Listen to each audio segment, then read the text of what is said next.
Hey there, Grumpy Old Fart here. Be sure to check me out over on Rumble. There you'll find all of my stuff from YouTube, plus my political and social commentary and weekly current events, which YouTube frowns on. Links to my Rumble channel, as well as my other YouTube channels, and links to let you order my books are in the description of this video. If you enjoy my content, please like, subscribe, share, and comment. I welcome your comments, even if you disagree with me. Now, on with the video. Hey there, Grumpy Old Fart here. I'm doing a Recon the role-playing game story. I'm titling this one On the Lam. When you play Recon and you're running a mercenary, you really have to be really careful who you trust. And sometimes the people who would hire a mercenary are not the most trustworthy of people. I was reminded recently of a game I played in when I was living in North Carolina. The mission director was a guy named Chris, and Chris was, how shall we say it, he was a son of a bitch. In every sense of the word. However, before we figured that part out, we played in his game. Our group of 4 players, myself, John, Chaz, and Carl, were hired to retrieve a stolen art object of some kind of sculpture. It had been stolen in Mexico, and the culprits had fled to a little town in the southern area of the country. They had put it in a safe deposit box in a bank in a town.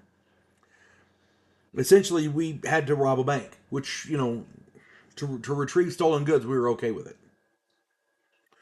The pay was good. The culprit worked for a drug cartel, so it's not like we were stealing from a good guy. The cartel ran the bank, so anything we took from the bank was theirs. So essentially, we could keep it. Most of our group didn't want to kill anyone innocent, so our employer provided us with dart guns with knockout drugs. And cool, we were on, right? Everything was going to be good. The plan went off with very few hitches. Chaz drove the getaway car, which we had a 4-wheel drive truck that was supplied for us. The rest of us went into the bank and we used our full auto dart guns to drop everyone in the bank. John was our explosives expert, so he blew the vault. We cleaned it out. Carl was assigned to find the object, and he did find it, so it was no problem. We also absconded with almost $20 million in American money. It was cartel drug money, so we were cool with it. You know. We piled into the truck, and Chaz, our best driver, took off through the jungle. We had a prearranged route to our contact at a local airstrip for a quick getaway. Our troubles began when the local cops intercepted us. We had a running gun battle and eventually got them all, but by the time we reached the airstrip, it was loaded with hired cartel killers. These guys had more firepower than the French army. I mean, they had rocket launchers, grenade launchers. They had armored vehicles. They had an APC. They had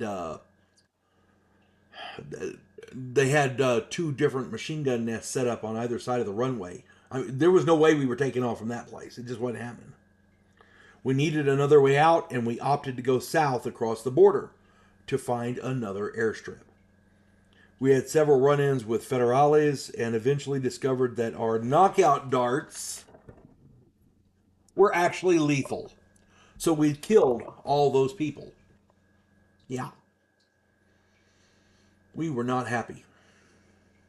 Then we overheard the cartel people on the radio because we were trying to sneak away from them. So we heard one of them on the radio with our contact. Essentially, they worked for him. Several more encounters passed, and we worked out that our contact was trying to take over the cartel, and we were part of the plan. We were eliminating his rivals within the cartel. Yeah, don't you love being used as a patsy? We decided to change plans. We ditched the truck and went into the jungle on foot. After that, the cartel killers had a much harder time tracking us. We believed at that point that the truck had a tracking device on it, which it may very well have. We don't know, but we weren't going to use that truck no more. We hid out for a week in a cave under a waterfall and discussed the situation. Now, we didn't give 2 shits about the cartel, but we didn't like being lied to, and being tricked into killing innocent people was really, really bad. We resolved to get even. We stashed the cash and then set out on our mission. We raided a military warehouse for arms and ammo. We found the cartel hideout, the headquarters that they had been using. We used explosives to destroy it, completely killing over 100 cartel people. We got our contact on the radio and set up a meet to give him the sculpture. He didn't know that we knew that he had set us up, so he agreed to meet us. Now, we knew it was another setup, so we came prepared. We took up positions and waited. When he showed up with 30 cartel killers, we killed them all with heavy automatic weapons.